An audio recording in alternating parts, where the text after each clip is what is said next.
Jemaah-jemaah yang dimuliakan Allah, pada khutbah yang sangat singkat ini kami akan menyampaikan satu riwayat hadis mengenai kewaspadaan kita di akhir zaman. Suatu kali diriwayatkan bahwa Sayyidina Ali dalam hadis Bukhari, begitu juga hadis Muslim, mengirimkan Ghunaimah atau Zuhaibah beberapa emas, beberapa harta rampasan perang tentunya, dikirim dari Yaman ke Madinatul Nabi, Madinah At-Tayyibah, Madinatul Rasul sallallahu alaihi wasallam. Sampai di Madinah, baginda Nabi sallallahu alaihi wasallam membagikannya kepada sahabat-sahabat yang berhak, yang merasa yang mereka dianggap paling berjasa dalam Islam. Setelah pembagian selesai, tiba-tiba ada seseorang datang kepada baginda Nabi sallallahu alaihi wasallam, menerobos safnya para sahabat. Apa kata orang ini? Ya Rasulullah, ittaqillah. Begitu riwayat Imam Bukhari. Wahai Rasul Allah, takutlah kepada Allah, takwalah kepada Allah. Coba bayangkan, siapakah yang paling bertakwa di dunia ini? Bukankah itu Rasulullah? Dalam riwayat yang lain, ya Muhammad, i'dil ya Muhammad.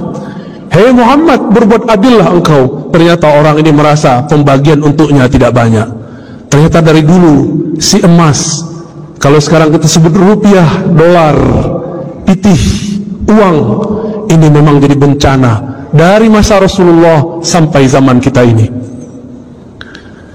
Apa kira-kira perasaan sahabat ketika ada orang membentak Rasulullah dengan kalimat ya Rasulullah ittaqillah? Wahai Rasulullah, kamu takutlah kepada Allah. Berarti dia sedang menghardik baginda Nabi Muhammad sallallahu alaihi wasallam. Apakah Nabi membalas? Tidak.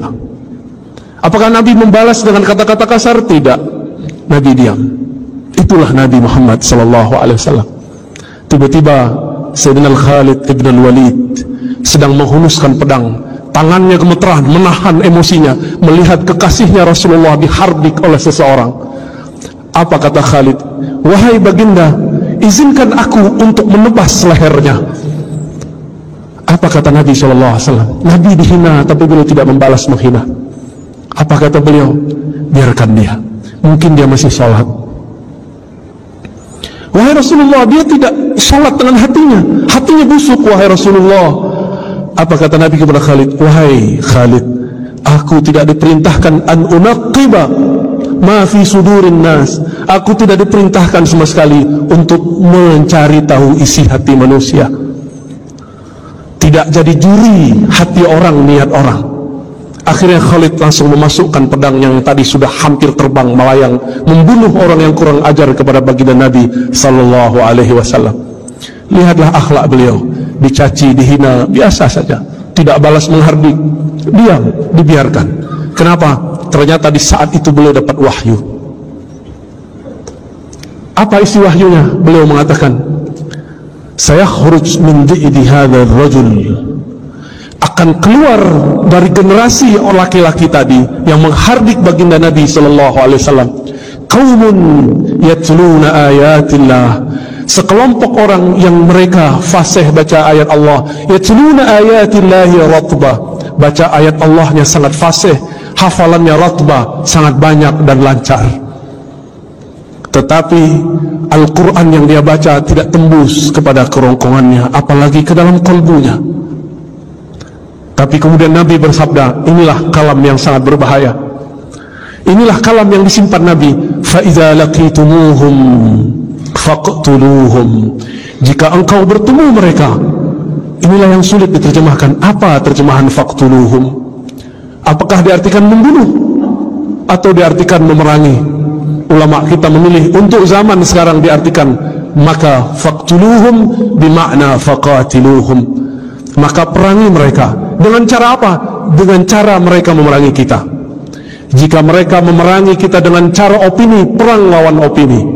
Jika mereka mulai mengganggu ketenangan hidup kita secara keamanan, barulah kita angkat senjata berjihad fisabilillah. Apa yang menyeramkan dari kalimat tadi? Bukan kalimat faqtuluhum semata, tapi yang membuat kita sedikit agak bingung. Sebenarnya tidak bingung. Apa itu?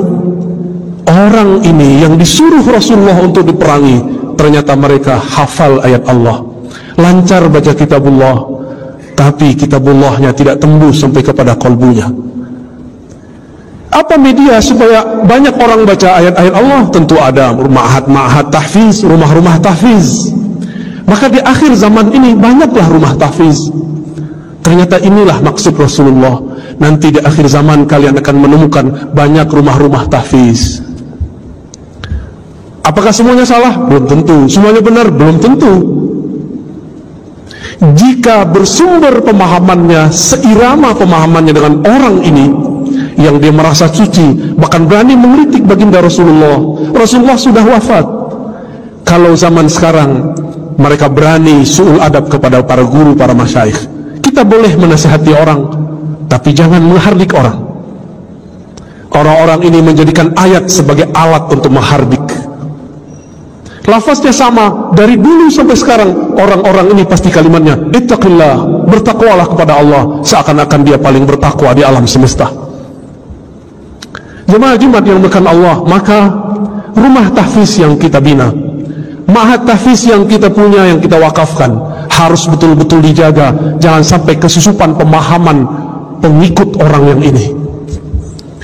Mohon kita semua menjadi pengawas lembaga-lembaga wakaf.